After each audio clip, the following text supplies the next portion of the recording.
So as far as a dress position goes, you know, that's in pretty good place. We're a little open there with that lower half. So pointing a little left of target there, not too bad. Not here nor there really. As you start to go back, pretty solid. I'd probably like to see that bottom half go around a little bit more. Right. A little bit more rotation there. Because then you're going to try and create something that's not there. So in other words, now you're going to try and create something, and you start with the upper half first on that left hand screen. So that'll start first, and then when that starts first, that projects the golf club down and steep this way. And that's why, you know, when we look at those numbers there before, 8 minus 8.6, so the grey line there is your target line, which is the 200, and the blue line there is the club face. Sorry, the club path, I should say. Yeah. So ideally, plus or minus 2 degrees is what we're after. Depending on a couple of different factors and what kind of shot you're trying to play, plus or minus 2 degrees would be a good number. Now, if that's starting first, that upper half starting first, then we're only, or very rarely will we ever get an inside path. It will always be across it. Okay? So my goal for you is to A, just get a little bit more rotation in the lower half.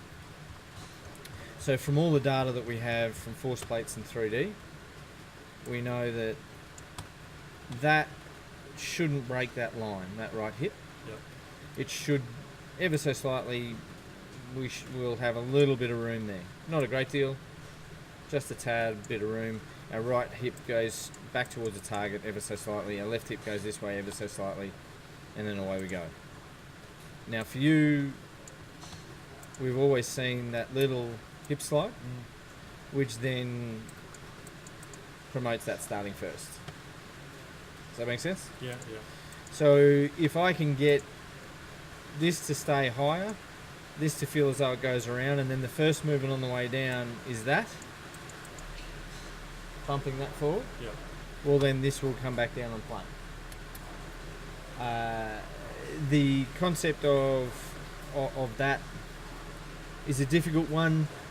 Essentially it starts when we start using ground reaction forces. It starts from ground and works up and out in the kinematic sequence. So in other words, this is starting first, then this stuff's going, and then the club head, with your hands, and then the club head. So if we put somebody in there,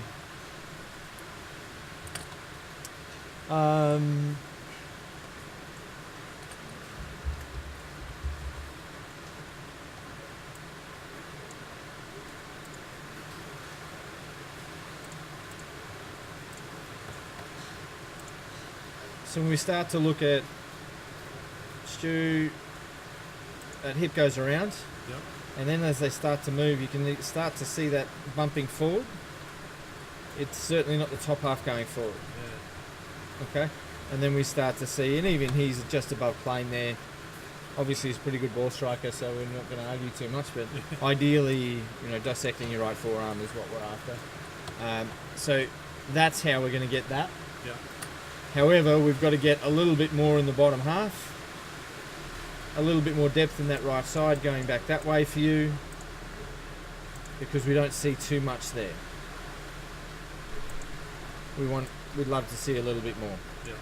Okay, and then therefore this wouldn't go back that way on the other screen. Okay, Yeah, that makes sense. does that make sense? Yeah.